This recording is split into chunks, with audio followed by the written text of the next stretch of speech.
Good day and good morning, Commanders. Upcoming banner hero, Special Ancient Summoning. We've got Pierre paired with Ezerith. How crazy is this weekend's summoning event? I mean, we got Diao, we got the Paintress, Rosalia, we've got the Painter, Pierre, and we've got Ezerith.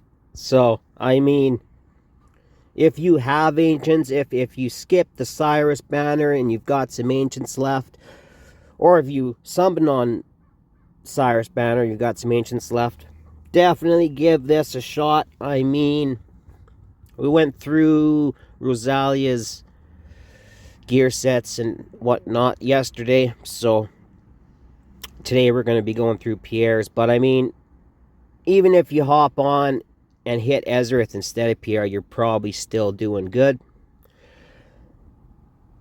Pierre, an artist who incorporates flesh and blood into his work, brought the painted maiden Rosalia to life, their souls intertwined until his life was completely consumed by his creation.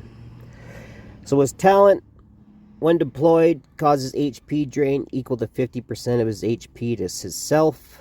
Every 3 seconds, summons a prismite from a completed portrait based on the number of enemies in the attack range. So if there's one enemy, he summons the malachite and it deals 70% AoE damage to one enemy unit, and it perishes after 15 seconds. So Ezerith is going to be able to consume these. His kit's almost like a hybrid between Valesi and Lyra, where Lyra creates her portals. Well, he's creating his paintings, and then in his paintings he summons minions, as well as his alt summons a little tanky fighter and does a bunch of AoE damage. So really promising looking hero for Arena. Okay, anyways, and if there's more than one summon, he summons the Cobalt, and the Cobalt also inherits 100% of the Master's attributes, and each attack deals 70% to up to 5 enemy targets in range. So pretty cool. Only thing is the HP drain to himself. I mean, he's probably not gonna be ideal for Matrix or any kind of boss content. So yeah, and then each attack of the malachite increases its own damage by 5%. So kind of the same thing as Valesi. And also the the Cobalt, so the AoE damage when there's more than one enemy range, and the Prismark from his alt that he summons. Basically, it's a summon unit deployed on a selected tile, inherits 110% of the Master's attributes, or HP, and 100% of the other attributes. It has 3 block, so that is crazy, right? That's pretty cool. It's a mage, tile mage with a summons. So he's like a Cyrus. It's like a Cyrus, Lyra, Valesi hybrid. Pretty cool stuff. Each attack deals 130% magic AoE damage to up to 10 enemies. So he's doing 10 enemies. Really cool stuff. And he's going to get that range, so it'll be a little bit away from him. And increases damage multiplier by 20% when there's only one enemy in range. So Valesi works very well, single target or AoE. This guy, maybe even more so. And then naturally perishes after 30 seconds, and only one of the tank blockers can be summoned at one time. So pretty cool talent, and they inflict slow. So 50%, pretty cool. It's not that grandmother, 75%, but I mean, when you're doing the kind of damage he is, you don't really need it. Really nice range. He's got that 4 tile range. Attack, decent. Now, Rosalia has a lower base attack. However, she gets a bunch of attack boost. He doesn't really, so that's why he has a bit higher attack. Defense, super, super low. Magic res, really good. Deployment time is 15 cost, and if you'll notice in the arena, his cost is reduced by 5, so it brings him to a 10 cost, which is so cheap for a mage, an AoE damage mage who summons something that blocks. Like, whoa, pretty cool, pretty cool. Now, Rosalia's bond skill, definitely the lesser powerful of the two. Spectral Resonance is Pierre's bond skill with Rosalia. And basically, it increases the limit of overlays attributes bonus by 6. So if we'll look at the overlay. So when the Prismark attacks, remember the Prismark is the one that he summons that has the block. Increases its AoE damage, max HP, defense, and magic res by 1%, stacking up to... It goes up to 14 times, but the level 5, I kind of read it as magic res and everything by 2%, 14 times. So basically, you're 30 seconds and extends the duration of the Prismark by 0.6 seconds. So becomes super tanky and super strong. And if you got the bond skill, even better, right? So his basic attack, periodic rage regen, kind of like Lady Mina. Pierre will continuously attack, or will paint continuously. After every 5 basic attacks, he causes HP drain on himself equal to 30%. And he creates 1 portrait, and up to 3 portraits can exist at the same time. I think that's just like Lyra's Spectral Rifts. Only he can have 3 at a time, and then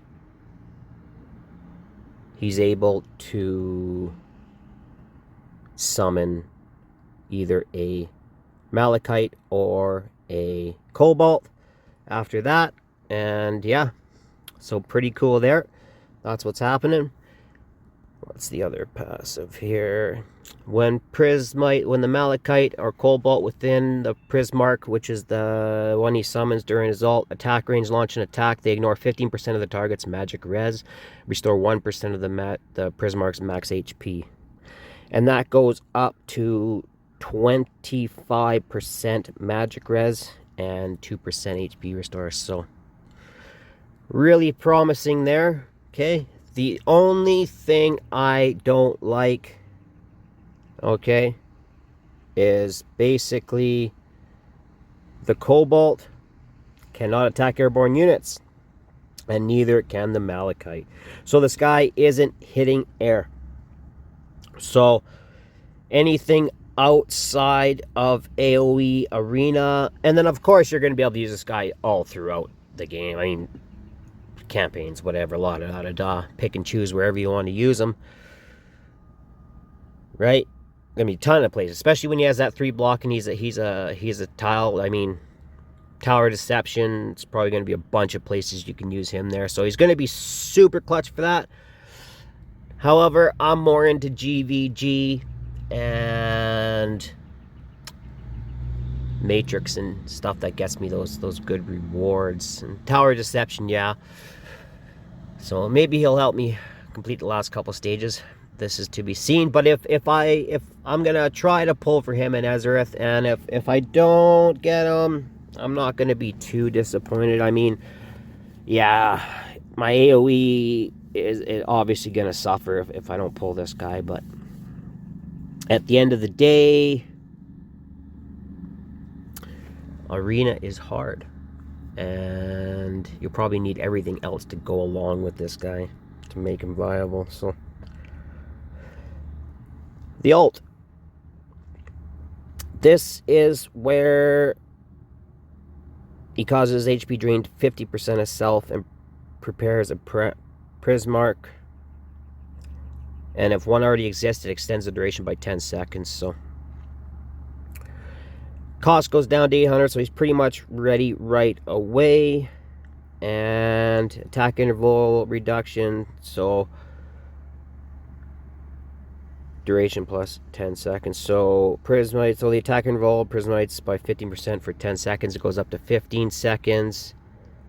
And the duration extension, another, so they're both go up to 15 seconds.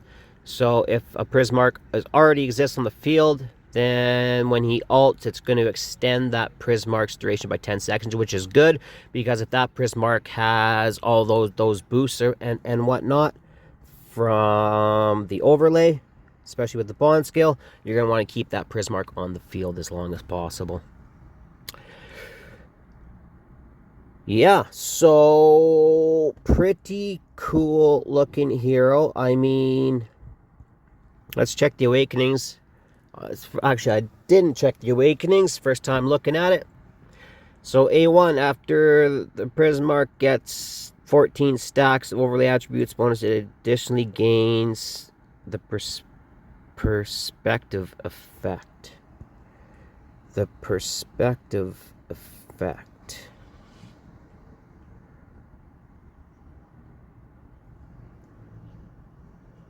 Oh.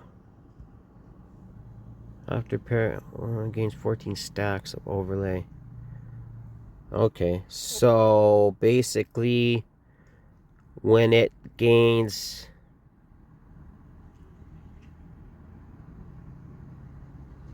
so after it attacks 14 times, it will gain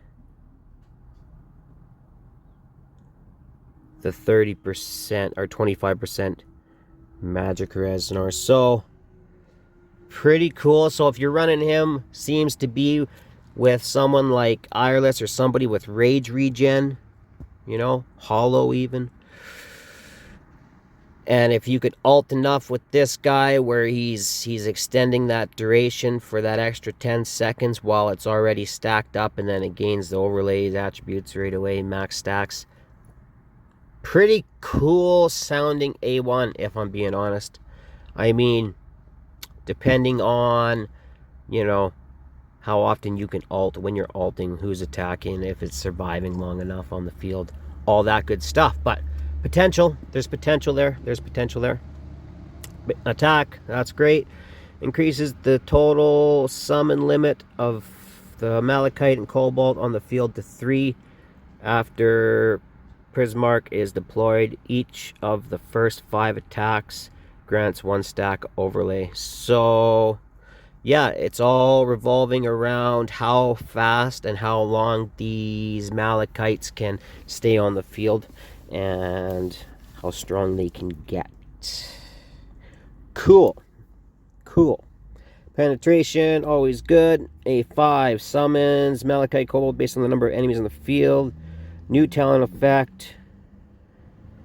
Cobalt can assist Prismark in attacking enemies within Prismark's attack range. So, interesting. So, maybe his attack range. So, he's going to summon the Malachite, or he's going to summon the Malachite, or the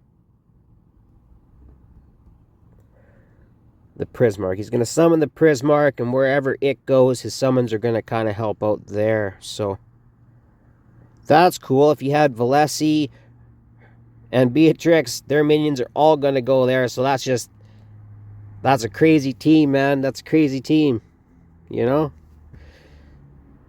Although his doesn't hit air, so still can't see it being for Matrix, or not Matrix, for GVG. Interesting. So kind of a confusing kit. I mean, if we pull him, we're going to have to test him. And I mean, by the time we get this guy A5, we're probably going to know his kit inside and out anyway. But yeah, Ezereth, my man. Both would be nice, but if I could just pull Ezereth, I'd be happy. But Pierre is pretty cool too. I know when Scythra come out, I was like, oh man, Ancients are just so hard to pull. It's like, and then once you pull one banner hero, you know, it's just they're so expensive to keep on trying for that second. So I passed on Scythra, and then I kicked myself in the butt because of Arena. But then they changed the Arena tactics or Demon Soldiers base stats, whatever they did, the BP calculation, lesser, greater, what have you. She just didn't perform as good because the higher BP teams she couldn't nuke, and then you couldn't keep her in that spot right by the core, and then she ended up dying, so you'd have to move where she was, and then she couldn't nuke down, la da da da. This guy's probably going to be very much the same thing. He's going to be just super OP in the arena, you know, until something changes, until they go back to like, well, he does have that summon that'll prevent 3 block too, so there is that. So leakers might not even be a thing, but who knows? If they go back to the attacking BP is the BP they use, then the cultists really start to fall down because they just don't have. But his cost is low too. Oh, yeah, it'd be crazy. It'd be crazy. Go for him anyway. Like I say, if you pull Ezra, don't be disappointed. All right, that's about it. That's about all. As always, you stayed till the end. I appreciate your time. Thanks, everyone. Bye.